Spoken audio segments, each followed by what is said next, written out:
This video is brought to you by Blinkist. The first 100 people to go to Blinkist.com/TIFO will get 1 week to try it out, and you'll also get 25% off the full membership. And let's get into it. So today we're answering a viewer question because Jay Soy asks us, who invented rock, paper, scissors? Hand-based games have been around seemingly as long as humans have been humaning. As to the exact genesis of rock, paper, scissors, however, this appears to originate in hand games from China, supposedly going back around 2,000 years, though primary documented evidence of this is scant. That said, things get a lot more clear around the 17th century, which saw some of these games migrating from China to Japan. Indeed, at this point, there are explicit references to them in surviving texts. One of those games, in turn, spread from Japan throughout the world in surprisingly recent times, and that game is, of course, rock, paper, scissors.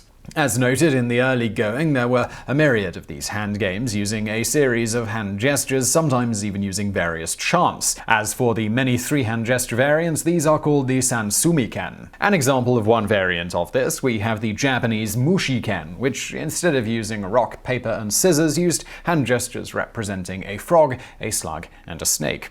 The specific gestures were the thumb as the frog, which defeats the slug. The slug is represented by the pinky finger and defeats the snake. The snake is represented by the index finger and defeats the frog. If you're now wondering how a snake is beaten by a slug in the Japanese version, it's hypothesized that when the Japanese adopted the game from the Chinese, they simply misinterpreted the character for a certain poisonous centipede used in the Chinese version, with that then representing the slug in Japan. As for the direct ancestor to rock, paper, scissors, that is the game of janken, which has been played in Japan going back to around the 17th century and uses the rock, paper, or cloth and scissors trio of hand gestures that we're all familiar with. Interestingly, up until relatively recently, these games were primarily used as drinking games, particularly extremely popular at Chinese and Japanese brothels. Beyond being used for getting tipsy, they were also used in strip poker-like games. On that note, in more modern times, yakyuken is a version of rock, paper, scissors played in Japan that is the game of choice for the hand gesture equivalent of strip poker. Of course, these games eventually found their way outside of brothels, becoming particularly popular with children starting around the 19th century. For example, in the early 19th century Bunker 7 document, the author expresses his amusement of children playing brothel games, stating, "In former days, children used to play red shell horse riding, or they fought with the shell of mussels. Of today's children, they play also mushiken, foxken, and original ken." How funny.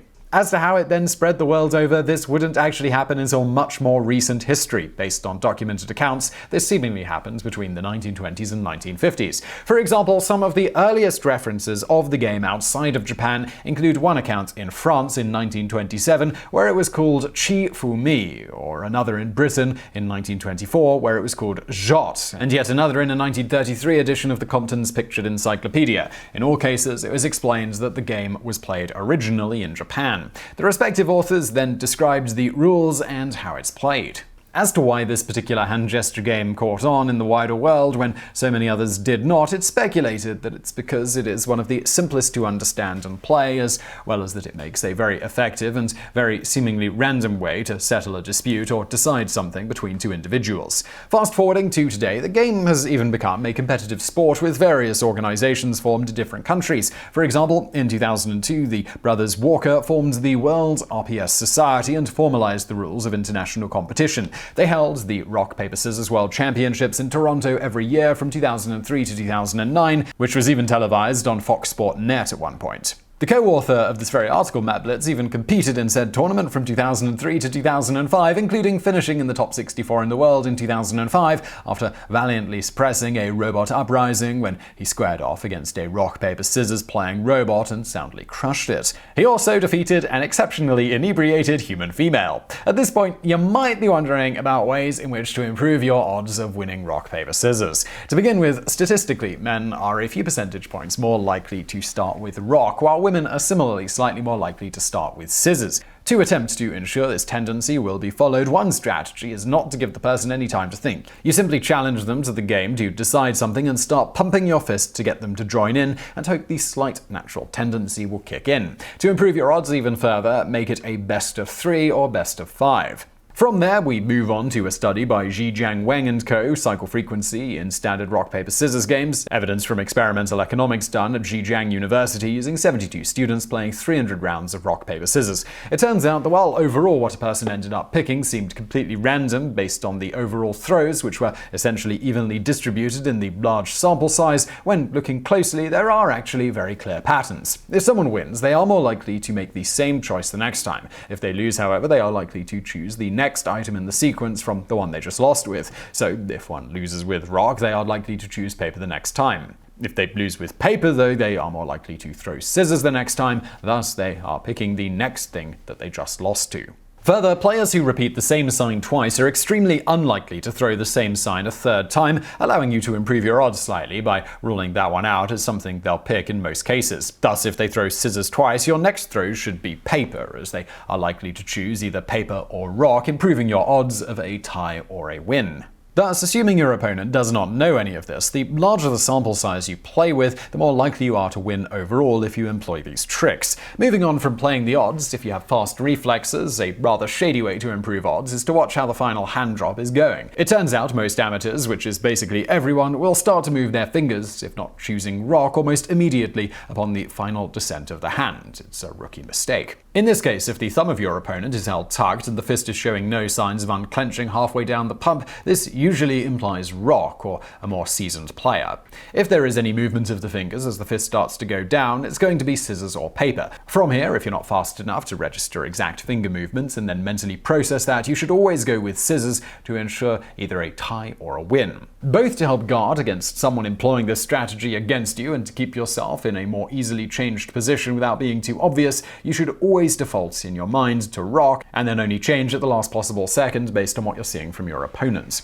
Moving on from human reflexes, it turns out that with a little ingenuity, this observational method is a way to win 100% of the time in theory, as demonstrated by a group from the University of Tokyo in 2012 who created a robot that used this very method to win every single time against a human opponent. This particular robot could adjust its play within a millisecond or so once it determined what the human was going to throw based on initial finger movement or lack thereof.